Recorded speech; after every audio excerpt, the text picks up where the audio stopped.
Rasul said, بدأ الإسلام غريبا وسيعود كما بدأ فطوبى للغرباء.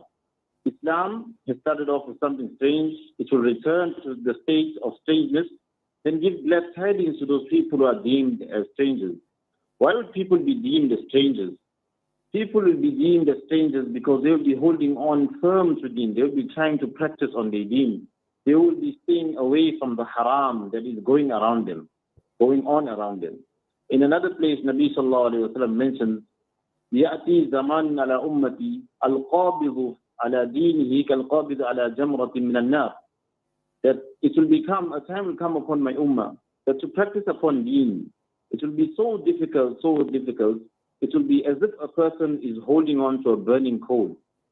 So when we find ourselves that it is difficult to practice our Deen, we maybe be in the airport because of the proliferation of sin, or maybe we have to go to a shopping center, etc., and we find it difficult to practice on Deen. So let us take consolement in the words of Nabi sallallahu alayhi wa sallam when he said that Islam has started off as something strange. You practicing upon Islam will be looked at as somebody who is strange.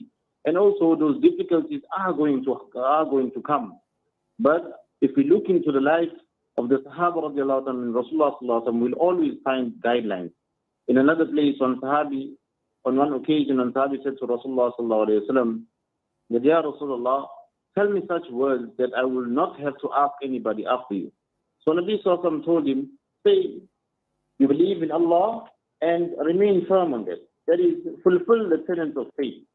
Now, how do we understand this remaining firm and the difficulties in the festive season? When there are difficulties as far as our finances are concerned, for example, there's no light or there's any form of danger that we perceive, we have what we call contingency plans. For load shedding, we buy generators, inverters, and if there's no water, we buy extra water. And if there's no food, we try to stockpile. Basically, we prepare ourselves and we protect ourselves.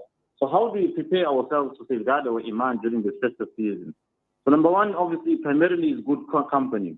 Because good company is, without an effect, the best of forms of protecting one's iman. Nabi Sallallahu Alaihi Wasallam mentions in a hadith that the example of good company and bad company is like that of a mask seller and a blacksmith. Mask seller, what will you get from him? Either you will get the good smell, or he will sell you the mask. So you're benefiting.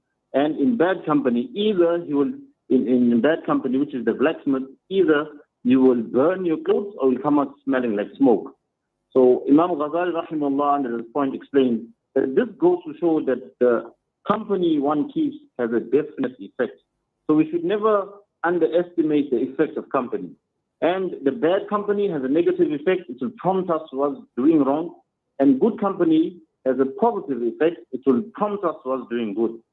So just to finish off, to round off now, once on Sahabi asked Rasulullah said, what is najah, what is salvation?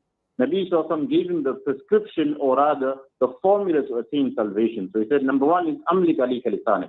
Guard your tongue, make sure that you take care of your speech. Number two, وَلْيَسَعَكَ بَيْتُكَ. Let your house be sufficient for you. Don't roam around unnecessarily. And number three, وَابْكِ خَطِيئَتِكَ. وَابْكِ عَلَى خَطِيئَتِكَ. That cry over your sins. And in another hadith, Rasulullah Sallallahu says, now you have to go to these places at times, you need some items. So how do you look at those events? Nabi Sallallahu tells us, إِذَا أُمِلَتِ الْخَطِيئَةِ. When sin is taking place, like we will see in the festive season, there's a lot of sin taking place. كَانَ مَنْ شَهِدَهَا فَكَرِهَهَا فَأَنْكَرَهَا كَانَ كَمَنْ غَابَ عَنْهَا. That the person who happens to be in a place where sin is taking place and he dislikes it, then he will be like the person who was not there at all, even though he was there. And then the person who was not there, but he liked the fact that I am missing out on such an event, na'udhu billah. Like for example, the World Cup is taking place now.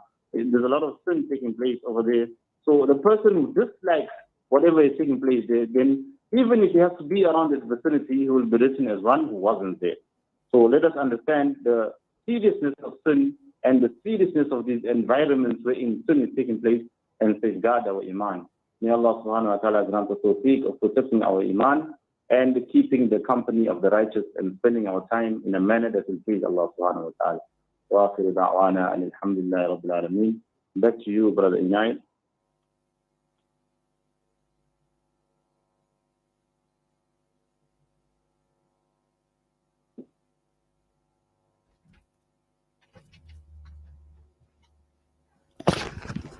Yes, Jazakallah khairan so much for that.